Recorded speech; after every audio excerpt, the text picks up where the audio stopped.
আজকে আমি একটি গল্প বলবো। তার নাম হলো মেহেন্দিওয়ালা মেয়ে। এক গ্রামে একটা কালো মেয়ের বিয়ে হয়েছিল। তো তার শ্বশুর শাশুড়ি এবং তার স্বামী প্রতিদিনই তাকে মারতো, যাতে করে তার মেয়ে সন্তান যেন না জন্ম হয়, একটা ছেলে সন্তান যেন জন্ম হয়। তো এইভাবে দিন কাটতে লাগলো। তো একদিন সে গর্ভবতী হয়ে গেল।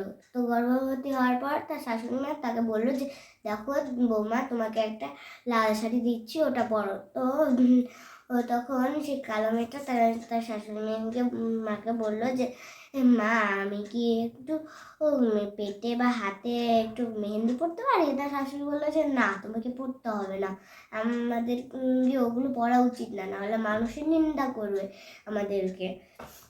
এইভাবে যখন রাত হয়ে যায়, তখন সে মেয়েটা লুকিয়ে লুকিয়ে পেটে মেহেন্দি করে নেয়।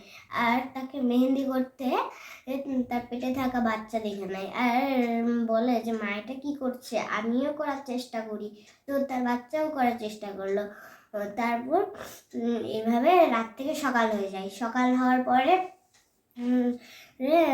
সে যখন বাইরে আসে, সবাই তাকে দেখে নিন্দা করতে থাকে এবং তার শাশুড়ি মাকে বলে যে, কি এমন বৌমাকে শিক্ষা দিয়েছে? এরকম বৌমা তো আমরাও চাই না, আর আসবো না কোনোদিনও তোমাদের বাড়িতে। এমন বৌমা তো কেউই আর কি করতে পারে, বেকার বৌমা তোমার একটা। এইভাবে অপমান করে চলে যায়। আর তার শাশুড়ি এবং তার শ্বশুর এবং তার ছেলে মিলে তাকে খুব মারে। আর মারতে মারতে তার পেটে থাকা জন্ম সন্তানও জন্ম হয়ে যায় ওখানেই। আর সবাই দেখে অবাক হয়ে যায়, তারা তো তাকে মারে প্রতিদিন। তাদের ছিল ছেলে সন্তান হওয়ার স্বপ্ন, কিন্তু তাদের তো মেয়ে হয়ে গেল। এবার তার খুব মারলো। আর মারা যাওয়ার সময় তার মা তার নাম লিখে গিয়েছিল মেহেরু। মেহেরু প্রতিদিনই কাজ করতো, করতো, কেউ তাকে ভালোবাসতো না। সে একদিন মাটি দিয়ে খেলা করতে গিয়ে তার মাঝে পেটে থাকা মেহেন্দি এঁকেছিল, সেটা এঁকে ফেললো মাটি দিয়ে একটা ঘরে। তো তার বাবা দেখে ফেললো আর বললো যে, আর আজকে থেকে যেন এরকম কাজ আমি কোনোদিনও না দেখি। ঠিক এইভাবে তার একটা সৎমা চলে আসে। সৎমাও তাকে খুব মারে। একদিন তাকে তাড়িয়েও দেয় বাড়ি থেকে, এবং সে মেহেরু বাচ্চা মেয়ে আর কি করবে, ভিক্ষা করতে থাকে। তার মাথায় একটা বুদ্ধি ছিল যে সে মেহেন্দি আঁকা একটা দোকান খুলবে, কিন্তু তার কাছে তো টাকা নাই। ওই গ্রামে নাকি একটা বিয়ে হচ্ছে, ওখানেই নাকি টাকা যাবো। সে যাচ্ছিল, সে দেখলো যে ওখানে নাকি একটা বউ বসে আছে।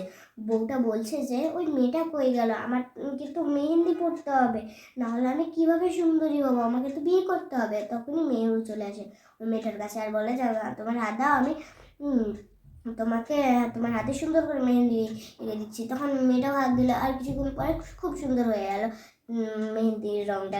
তারপর মেয়েটা তাকে, সেই বউটার নাম ছিল কমলা। কমলা তাকে খুব মেয়েকে খুব দামি দামি জিনিস দেয় এবং খাবার দেয়, এবং তাকে 2000 টাকা দিয়ে দেয়, আর বলে যে, আবার তোমার সঙ্গে আমি পরে দেখা করব। তারপর এইভাবে দিন চলে যায়। মেয়েও এখন 10 বছর হয়ে গেছিল, কিন্তু সে দোকান খুলেছিল, দোকানে কেউ আসলো না, কারণ যে 100 টাকায় মেহেন্দি হতো। তাই সে 100 থেকে 50 নিয়ে আসলো, তাও কেউ তার কাছ থেকে মেহেন্দি পড়লো না। এবার সে 50 থেকে 10 ঘরে নিয়ে চলে গেল। তারপর মানুষগুলো কেউ কেউ আসতো এবং কেউ কেউ আসতো না। এইভাবেই একদিন কমলার সঙ্গে তার দেখা হলো, আর কমলা বললো তাকে যে, আমার বাড়ি চলো, আমি তোমার কাছে আমার একটু কাজ আছে। তো তাকে বাড়ি নিয়ে চলে গেল। বাড়ি নিয়ে চলে গিয়ে সেটা তাকে স্নান করালো, গোসল করালো, খাওয়ালো। তারপর মেহেরু তাকে বলেছে, দিদি এখন আমাকে বলে যে, এই কী কাজ আছে? তারপর সেই কমলা মেয়েটি বললো যে, আমাকে না মেহেন্দি পরিয়ে দাও আমার বিয়ের মতো।